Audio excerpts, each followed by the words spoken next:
welcome to East News. I am your anchor Mutal Fizan. Let's begin to the world top highlights. Retaliation. Authorities in Saudi Arabia and the United Arab Emirates warn they may retaliate if further attacks are launched by Iran.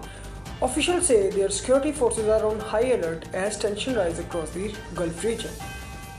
Reports claim a branch of Citibank in Dubai was targeted during a missile and drone strike allegedly linked to Iran. The building reportedly belonged to an American financial institution but was empty at the time of the attack.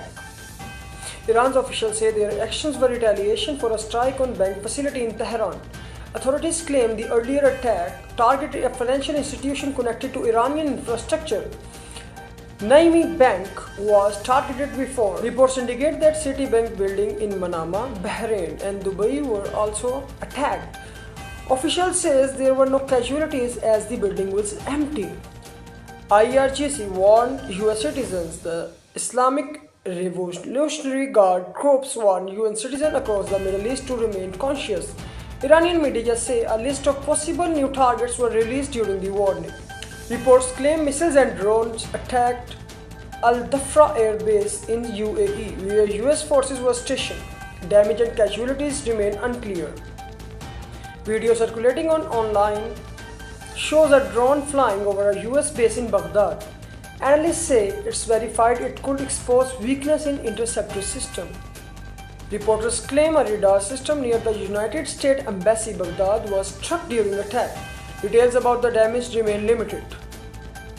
Iranian media reported a research building in western Tehran was struck by attack allegedly linked to United States and Israel. The facility reportedly studied satellite communication. Iranian foreign minister said the United States used bases in Arab countries to launch attacks. Tehran warned it may retaliate against bases used for such operations. Iranian officials said Donald Trump asked several countries, including China, to pressure Iran to reopen the Strait of Hormuz. Iran's foreign minister said that US security umbrella in the Middle East is exposed and primarily protect Israel.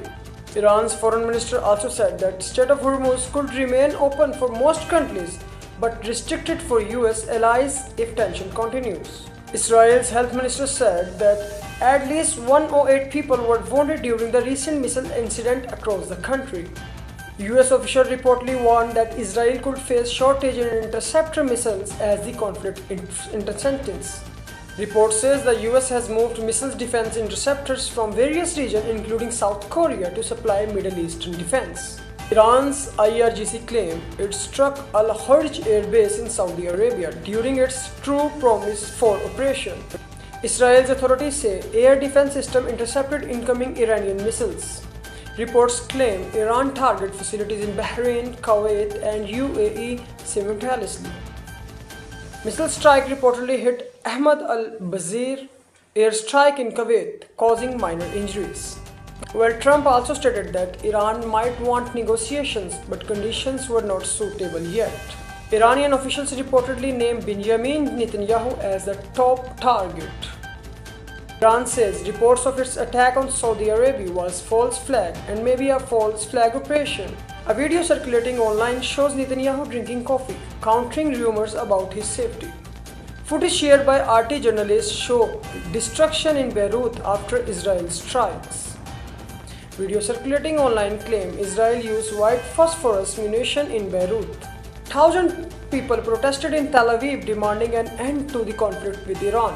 Protests against the Iran's conflict were also held in several cities across Spain. Reports say Netanyahu requested interceptor system from Ukraine. Iranian missiles struck part of Tel Aviv and some interceptors failed to stop them. Iran claimed it struck an Israeli police satellite communication tower. Iran's IRGC said that 52's wave of True Promise 4 targeted 4 US bases. Iranian politician Ali Larijani suggests a false flag incident similar to 9/11 attack could be used to justify war on Iran. Several reports claim Tel Aviv suffered significant damage from continuous missiles attack. Again in Palestine, members of Bani Yudeh family, including 2 children, were reportedly killed in shooting incident that was set fire on their car. Israel Army Chief warned that conflict could continue until April. Israel said it received additional weapon shipment from allied countries, especially United States. On the other side, Iran's foreign minister rejects claim by Trump that Iran is negotiating with the United States. CNN published analysis explaining why Trump didn't achieve victory in the Iran's conflict. Official linked to Trump criticized media coverage of Iran conflict and warned broadcasters to cancel their licenses. Trump urged countries to form a naval coalition to reopen the Strait of Hormuz. A drone strike reportedly destroyed an Italian MQ-9A Predator drone at Ali as-Salim Air Base. Iran source warned civilians in Doha and Dubai to evacuate due to escalation. These are today's top news we shared with you. Thank you for watching 8 News.